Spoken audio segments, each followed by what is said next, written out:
Admitámoslos como con un pensamiento muy crudo y profundo, que probablemente te ha pasado esto por tu mente, en medio de una crisis, en una noche esas de insomnio frente a una tragedia incomprensible, un pensamiento que casi suena en tu mente, que casi siempre resuena en tu mente, y es: ¿por qué pedí nacer? Y tú tienes toda la razón. Tú no llenaste una solicitud de ingreso para llegar a este planeta. No elegiste el siglo en que tú ibas a comenzar a respirar por primera vez, ni la familia que te iba a recibir, ni mucho menos elegiste ser arrojado en un mundo que estaba obviamente fracturado por el dolor, la enfermedad y la muerte. Fuiste traído a la existencia sin tu consentimiento. Si nosotros abrimos la Biblia en el Evangelio de Juan capítulo 1, el versículo 1 y al 3, encontramos una verdad monumental. En el principio era el verbo, y el verbo era con Dios, y el verbo era Dios. Todas las cosas por medio de él fueron hechas, y sin nada de lo que ha sido hecho fue hecho. Este es un texto que nos dice algo muy importante. Jesucristo es el creador absolutamente de todo. Él es el responsable de tu existencia. Y aquí es donde la mente humana, herida por el sufrimiento de este mundo, puede levantarse y decir: es injusto. Si él me creó, me puso en un mundo lleno de pecado y dolor, ¿por qué fue así? Sin preguntarme a mí si yo quería nacer. ¿Por qué tengo que sufrir las consecuencias? Sería una queja perfecta y también válida y justa, si no fuera por ese mismo creador que proveyó una ruta de escape a costa de su propia sangre. Si Jesús nos hubiera creado, nos hubiera visto caer en la miseria del pecado y hubiera dicho: bueno, qué lástima, se equivocaron, que se las arreglen ellos como puedan. Tendríamos derecho a rebelarnos, pero no fue así. Él no es responsable de nuestra rebelión, pero asumió la responsabilidad total de nuestra redención. Como no elegimos cómo llegar a este mundo, Él nos dio el poder absoluto de elegir cómo nos vamos a salir de él. Él nos dio una salida para que nosotros podamos entender la magnitud de esta operación de rescate, a la que nosotros llamaremos misión cumplida. Necesitamos viajar al momento cero de la historia humana. Necesitamos entender qué fue lo que realmente perdimos. Acompáñame al Salmo 8, versículo 3 al 5. El rey David está contemplando el cielo estrellado y abrumado por la inmensidad y se hace la gran pregunta filosófica: ¿cómo veo tus cielos, obra de tus manos, la luna y las estrellas que tú formaste? Digo, ¿qué es el hombre para que tengas de él memoria? Y entonces, bajo la inspiración divina, revela el estatus original del ser humano. Le has hecho poco menor a los ángeles y lo coronaste de gloria y de honra. Le hiciste señorear sobre las obras de tus manos, todo lo pusiste debajo de sus pies. Detente en este momento, en esta palabra, coronaste. ¿Quiénes usaron las coronas? Los reyes. Adán no fue creado para ser un simple jardinero del Edén. Adán fue creado, coronado y posicionado como el rey del planeta Tierra. Él era el monarca absoluto bajo la autoridad de Dios, y todo rey necesita un territorio. Así es que el versículo 7 lo aclara cuál era ese territorio: ovejas y bueyes, todo ello, asimismo las bestias del campo, las aves de los cielos y los peces del mar. Su reino era la biosfera completa. La tierra, el cielo y el mar. El planeta Tierra era su dominio, el dominio de Adán. Pero había una condición inquebrantable para poder mantener esa corona.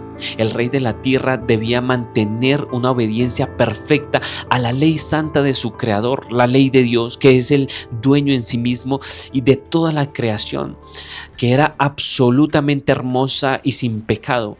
Esto era para garantizar la armonía del universo. La ley dice: ofréceme perfección sin pecado y vivirás para siempre. Pero mira, sabemos que la tragedia que ocurrió, Adán y Eva eligieron desobedecer, eligieron la rebelión, y al instante en que pecaron ocurrió el golpe de estado más catastrófico de la historia cósmica. La corona rodó por el polvo y alguien más, una sombra antigua y maligna, recogió esa corona y usurpó el trono.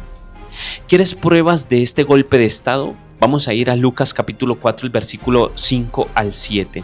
Jesús está en el desierto, está debilitado por el ayuno y el diablo se le acerca para tentarlo. El texto dice que el diablo llevó a Jesús a un monte alto y le mostró en un momento de tiempo todos los reinos de la tierra. Y escucha con atención lo que Satanás le dice al creador del universo: a ti te daré toda esta potestad. y toda la gloria de ellos, porque a mí me ha sido entregada. A quien quiero la doy. Satanás no estaba mintiendo en esa afirmación específica, estaba reclamando un derecho legal. Él le había estado diciendo a Jesús: ¿ves todos estos reinos? ¿Ves este planeta? Es mi territorio, yo soy el rey y yo tengo la autoridad. ¿Y sabes por qué? Porque tu amado Adán me entregó las llaves, él vendió el dominio. Y aquí es donde entonces el drama nos alcanza a ti y a mí, porque Adán no solamente perdió su corona, perdió también la tuya. Toda la raza humana descendiendo de Adán, llegamos a estar en esclavitud, nacimos en un territorio ocupado por un tirano. Como dice las escrituras en Romanos 3:23, por cuanto todos pecaron y están destituidos de la gloria de Dios. Mira, no hay un ser humano en este planeta que pueda pararse enfrente de la ley de Dios y ofrecer perfección implacable que la ley exige. Todos nos convertimos en esclavos del pecado, todos perdimos nuestro reino. La pregunta que resuena en los atrios del cielo era aterradora. ¿Cómo podía el hombre recuperar otra vez el trono perdido? ¿Cómo podíamos nosotros recuperar el territorio que se nos fue robado? La respuesta a esta encrucijada cósmica se esconde en las antiguas leyes de la redención del Antiguo Testamento. Ven conmigo al libro de Levíticos capítulo 25. En el antiguo Israel, Dios le dio a cada familia una porción de tierra, un territorio sobre el cual eran soberanos. Pero, ¿qué pasaba si un israelita caía en la pobreza extrema y tenía que vender su tierra? Y peor aún, ¿qué pasaba si la deuda era tan asfixiante que terminaba vendiéndose a sí mismo como un esclavo extranjero? ¿Estaba condenado a morir en las cadenas? ¿Había alguna forma de recuperar el estatus de hombre libre en su territorio? Mira que sí la había, pero los requisitos eran extremadamente estrictos. Levíticos capítulo 25, el versículo 25 dice: cuando tu hermano empobreciere y vendiere algo de su posesión, entonces su pariente más próximo vendrá y rescatará lo que su hermano hubiese vendido. Y en los versículos 47 al 49 dice que si un hombre se vende como esclavo, después de que se hubiese vendido, podrá ser rescatado. Uno de sus hermanos lo rescatará, o su hijo o el hijo de su tío, o cualquier pariente cercano. Esta es la figura de Goel, el pariente redentor. Para que un esclavo recuperara su libertad y su territorio, no podía hacerlo por sí mismo, porque es un esclavo y no tiene recursos ni derecho. Necesitaba desesperadamente que alguien más pagara por el precio por él, pero no podía ser cualquier filántropo rico. La ley exigía que el rescatador fuera un pariente cercano, alguien de su propia sangre, un hermano. Y aquí, mi querido amigo, mi querida amiga, radica la tragedia absoluta de la raza humana. Nosotros estábamos esclavizados por el pecado. El diablo era nuestro amo legal. El planeta Tierra era un campo de concentración cósmico. Necesitábamos un redentor, un Goel, que pagara el precio monumental por nuestra libertad y poder recuperar entonces lo que nosotros habíamos perdido. No había ningún pariente cercano que fuera libre. Absolutamente todos los miembros de la familia humana, desde el más noble hasta el más bajo, habían nacido en la esclavitud. Todos éramos deudores. Nadie dentro de la humanidad tenía el capital de una vida sin pecado para poder comprar a los demás. No había ningún pariente cercano que pudiese pagar la fianza. Nosotros estábamos legalmente perdidos. El profeta Isaías lo vio y clamó, y el apóstol Pablo lo confirmó: no hay justo ni aun uno. Así es que el silencio del cielo debió haber sido ensordecedor. La ley era clara, solamente un hermano podía pagar el rescate, pero ningún hermano era digno. ¿Qué podía entonces hacer Dios? Romper su propia ley de justicia para salvarnos. Ahora, si Dios violaba su propia ley, el universo entero colapsaría en un caos y Satanás ganaría la guerra argumentando que Dios era un tirano injusto. La solución requería un acto de amor más radical, incomprensible y humillante de toda la eternidad. Pregúntate ahora esto: antes de que Jesús naciera en Belén, ¿era él nuestro pariente cercano? ¿Era un miembro de nuestra familia humana? No. En absoluto. Mira, Jesús pertenecía a una familia infinitamente diferente. Él era un miembro de la familia de la deidad, coeterno con el Padre y con el Espíritu Santo. Él era el creador, no era una criatura. Por lo tanto, bajo las leyes estrictas del rescate que nosotros acabamos de leer en Levíticos, Jesús no tenía el derecho legal de redimirnos, porque Él no era carne de nuestra carne, ni hueso de nuestros huesos. Él no era nuestro hermano.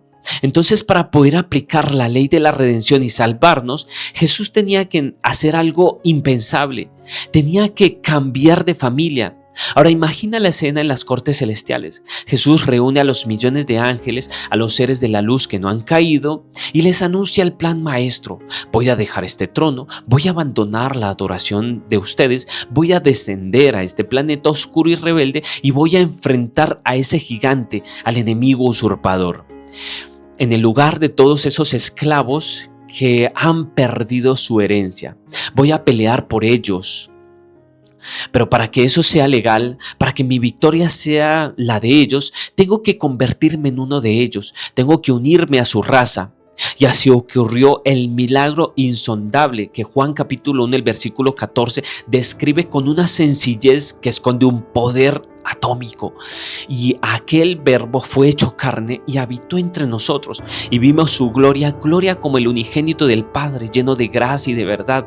El creador de las galaxias se redujo al tamaño de un óvulo fecundado en el vientre de una muchacha campesina, por un misterio que la ciencia jamás podría descifrar y la teología solamente puede adorar. Dios se hizo hombre, se convirtió en nuestro pariente cercano. Al nacer como un humano, Jesús adquirió el derecho legal de ser nuestro Goel, o sea, nuestro Redentor. Ahora, como nuestro hermano mayor, podía pagar el precio para comprar nuestro territorio también que estaba perdido y devolvernos la soberanía. Esa es una paradoja divina que rompe la mente humana. Jesús, como nos dice Apocalipsis capítulo 22, el versículo 16, que Él es la raíz, el linaje de David. Es decir, como Dios, Él es la raíz, el creador de David, pero como humano es su descendiente. En Juan capítulo 8, Jesús le dijo a los fariseos: antes que Abraham fuese, yo soy. Es una locura para la lógica humana. Jesús al mismo tiempo es el padre de Abraham como Dios eterno y el hijo de Abraham como un ser humano encarnado. Dios se hizo carne de nuestra carne, pero la misión apenas comenzaba. Haberse hecho humano solamente le daba el derecho de pelear, pero ahora tenía que ganar la guerra, y para recuperar a la raza humana, Jesús tenía que cumplir los dos requisitos inflexibles y aterradores exigidos por la santa ley de Dios. Tenía que vivir una vida de obediencia perfecta en nuestro lugar.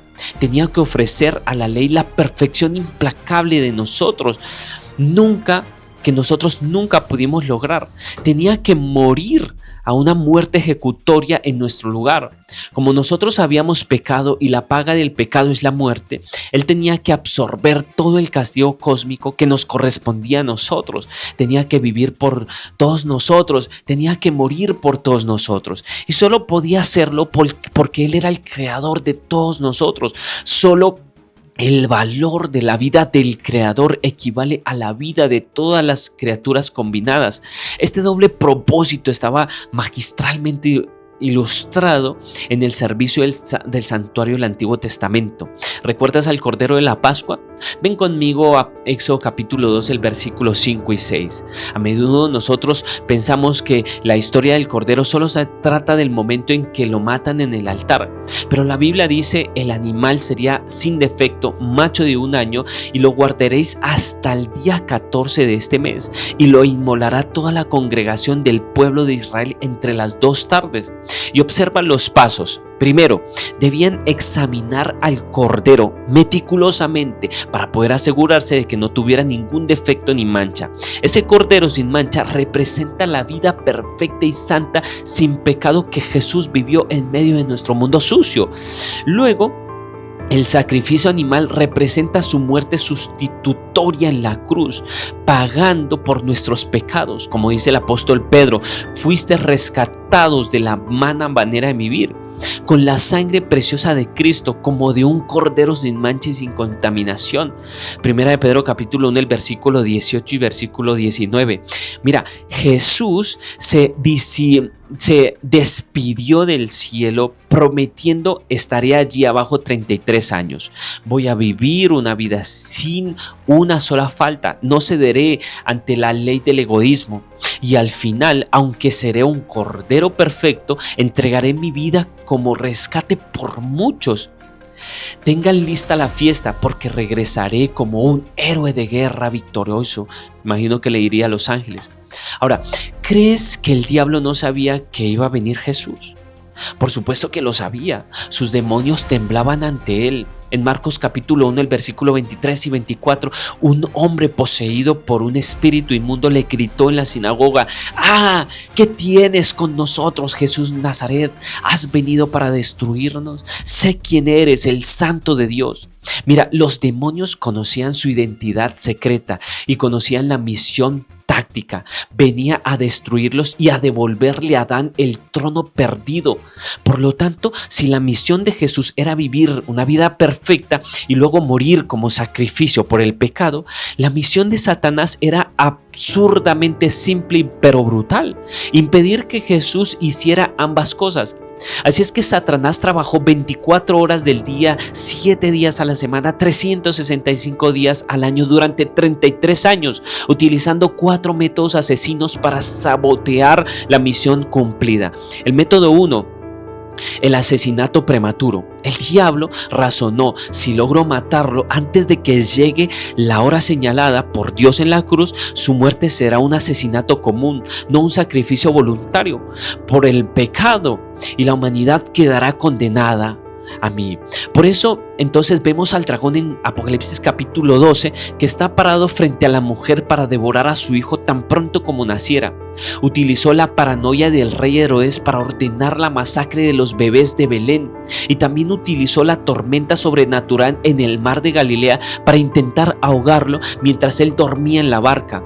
En la sinagoga de Nazaret, en Lucas 4, él utilizó a una turba enfurecida incitada por los demonios disfrazados de hombres para intentar arrojar a Jesús por un acantilado. Y mira, a lo largo del Evangelio de Juan leemos repetidamente: procuraron prenderle, pero nadie le echó mano porque aún no había llegado su hora. El diablo no pudo asesinarlo antes de tiempo. El método que utilizó Satanás era la infección del pecado. Si no podía matarlo, intentaría infectarlo. Si Jesús cometía un solo pecado, si se cedería solamente al egoísmo por solamente una vez, por un solo segundo, se habría convertido en un cordero sin mancha, que no podía ofrecer un sacrificio, y él mismo habría necesitado también un salvador. Satanás lo atacó en su momento de mayor vulnerabilidad biológica y psicológica en el desierto de la tentación. Después de 40 días de ayuno, le lanzó los dardos más refinados del apetito, la presunción y también la ambición. Pero cada vez Jesús levantó el escudo del titanio de la palabra de Dios. Escrito está. Jesús se negó rotundamente a ser infectado. Hebreos capítulo 4, el versículo 5 nos asegura que Jesús fue tentado en todo según nuestra propia naturaleza, pero sin pecado. Y en Juan capítulo 8, versículo 43, Jesús lanzó el desafío más audaz de la historia a sus enemigos. ¿Quién de vosotros me redarguye de pecado?, preguntó Jesús. Hubo un silencio sepulcral. Nadie pudo. ¿Sí? El método tercero que utilizó Satanás fue la distracción cósmica. Al ver que no podía matarlo ni mancharlo, Satanás cambió la táctica. Decidió ofrecerle una ruta de escape, un atajo para poder recuperar el reino sin pasar por la tortura ni el dolor de la cruz. En el desierto, Satanás le ofreció todos los reinos del mundo a cambio de una sola reverencia. Jesús dijo: vete, Satanás, porque escrito está. ¿Sí? Cuando Jesús multiplicó los panes de los 5,000 para los 5,000 hombres, en Juan capítulo 6, el versículo 15, La multitud, agitada por el enemigo, con Judas Iscariote como instigador secreto, quiso tomarlo por la fuerza y coronarlo como el rey político allí mismo. Era la gloria terrenal servida en bandeja en plata. Jesús se retiró solo al monte. Incluso usó al apóstol Pedro cuando Jesús les advirtió que debía ir a Jerusalén y sufrir y morir. Pedro, lleno de buenas intenciones humanas, lo reprendió. Señor, ten compasión de ti. En ninguna manera esto te acontezca. Jesús, reconociendo la voz del infiltrado detrás de su amigo, respondió con una furia santa: quítate delante de mí, Satanás, me eres tropiezo. El diablo usó a unos griegos que vinieron pidiendo una entrevista en Juan capítulo 12. Era una tentación muy brillante: abandonar a los tercos judíos e ir a Grecia y ser aclamado como el mayor filósofo de la historia, enseñar verdades hermosas y no morir en una cruz romana. Pero Jesús sabía que las enseñanzas no salvan, solo la sangre salva. Dijo entonces: si el grano de trigo no cae en tierra y muere, queda solo, pero si muere, lleva mucho fruto. Jesús no se dejó distraer, y finalmente, cuando todos los demás falló, Satanás sacó su arma más pesada, más oscura y devastadora. Método 4. El desánimo absoluto. El objetivo final era destrozar el corazón de Jesús emocional y psicológicamente, aplastarlo bajo el peso tan inconcebible de que Jesús podía soportar en su agonía. Simplemente Jesús se rindiera allí, invocara a sus legiones de ángeles y regresara directamente hacia el cielo, dejando atrás este planeta asqueroso que se hundiera en el infierno que merecía. Y esto nos lleva inmediatamente a la noche más oscura de la historia del universo, el jardín de Getsemaní. Acompáñame allí a la oscuridad bajo los olivos retorcidos del Getsemaní. Jesús camina tropezando, su respiración es pesada. Mateo capítulo 26, el versículo 38, registra sus palabras ahogadas: mi alma está muy triste hasta la muerte. Quedaos aquí y velad conmigo. Y cae sobre su rostro en la tierra fría. 3 veces implora y ruega y gime: Padre mío, si es posible, pasa de mí esta copa. ¿Qué había en esa copa que aterrorizaba al creador del universo? ¿Qué había en esa copa? No era el miedo a los clavos, ni la cruz física, ni los látigos romanos. Muchos mártires han ido a la hoguera cantando lo que había en esa copa de la ira cósmica de Dios contra el pecado. Esa misma palabra copa se usa en Apocalipsis capítulo 16 para describir las copas de la ira de Dios que serían derramadas sobre el mundo impío. Jesús estaba a punto de beber el castigo concentrado, la culpa, el error, la condena de cada asesino, cada violación, cada mentira, cada abuso y cada acto de egoísmo. Jamás cometió que siempre y que se ha cometido en la historia humana. El pecado es tan inmensamente repulsivo para la santidad de Dios que Jesús, siendo la pureza misma, sintió que estaba cubierto por esa inmundicia. Lo separaría de su Padre para siempre. Así es que el diablo estaba allí susurrando en las sombras, exprimiendo el corazón del Salvador. Él trataba de convencer a Jesús de que la humanidad no valía ese sacrificio. Le decía: mira a tus amados discípulos, les pediste que oraran por ti en tu hora más oscura y están roncando. Uno de ellos ya te vendió por el precio de un esclavo y el otro te va a maldecir negando conocerte. Si ni siquiera tus amigos más íntimos aprecian lo que tú estás haciendo, ¿crees que la raza rebelde también lo hará? Abandónalos, ríndete, vuélvete a la casa donde están tus ángeles y donde tus ángeles te adoran. La agonía emocional fue tan titánica, la presión capilar tan intensa, que los vasos sanguíneos bajo su piel se rompieron. Lucas capítulo 2 versículo 44. Allí dice que su sudor era como grandes gotas de sangre que caían hasta la tierra. Mira, entender esto es saber que Jesús había muerto allí mismo, en el suelo del Getsemaní, aplastado por por el peso de nuestra propia culpa, antes de que los soldados le pusieran un dedo encima. Si no hubiera sido enviado un ángel del cielo para sostenerlo físicamente y evitar que muriera prematuramente, mira, no hubiera podido ser sostenido.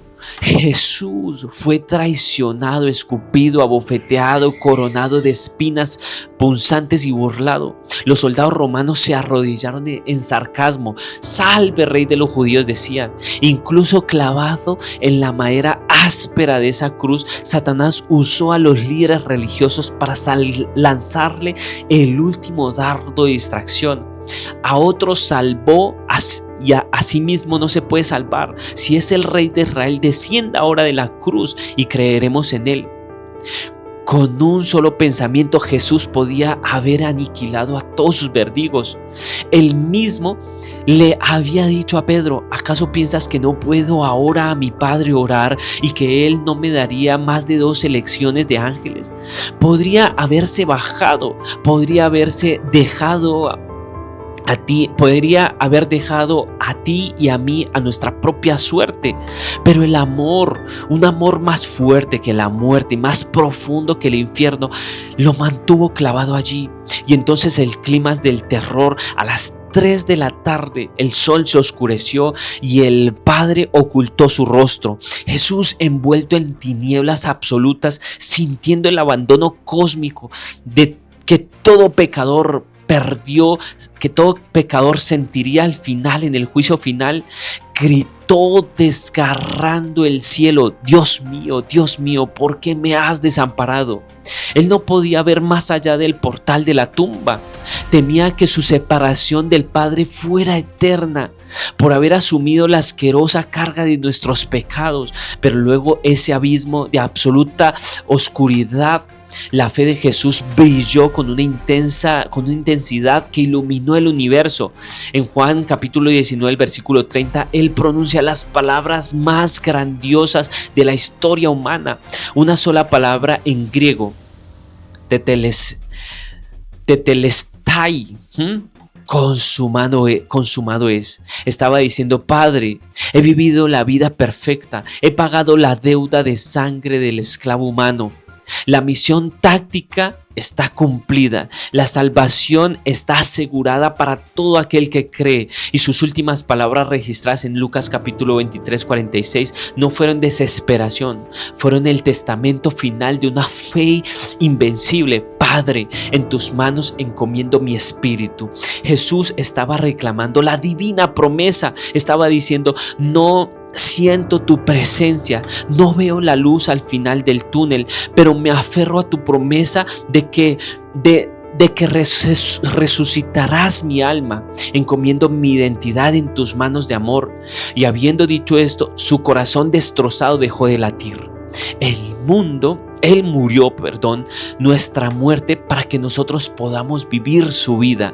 Jesús descansó en la tumba el sábado, el gran día de reposo, habiendo terminado la obra de la redención, tal como había descansado en el Edén, habiendo terminado la obra de la creación. Y el domingo por la mañana temprano, el diablo, en un acto de arrogancia patética, pensó que podía mantener al autor de la vida encerrado en una cueva con una simple piedra sellada. Un guardia romano, asustado, y un escuadrón de demonios salieron huyendo. Pero los cielos se abrieron, 2 ángeles descendieron como relámpagos. Uno apartó la piedra de un empujón y se sentó sobre ella como si fuera un trofeo. Y el otro se paró a la entrada de la tumba con una voz de trueno y declaró: Hijo de Dios, sal fuera, tu Padre te llama. De la oscuridad emergió la majestad de la vida. Jesús no salió corriendo despavorido. Con la calma de un monarca, se quitó las vendas fúnebres, las dobló con un orden meticuloso y salió proclamando a los siglos eternos: Yo soy la resurrección y la vida. La tierra tembló, los guardias cayeron como muertos y el infierno supo que había perdido la guerra para siempre. Pero Jesús no resucitó solo. Y aquí está el detalle asombroso que cambiará tu perspectiva para siempre. Ven conmigo a Mateo capítulo 27, versículos 51 al 53. En el momento en el que Jesús murió en la cruz, hubo un terremoto tan violento que rompió las rocas y abrió muchísimas tumbas. Y en el texto nos revela un misterio espectacular. Y se abrieron los sepulcros y muchos cuerpos de santos que habían dormido se levantaron y saliendo de los sepulcros después de la resurrección de él, vinieron a la santa ciudad y aparecieron a muchos.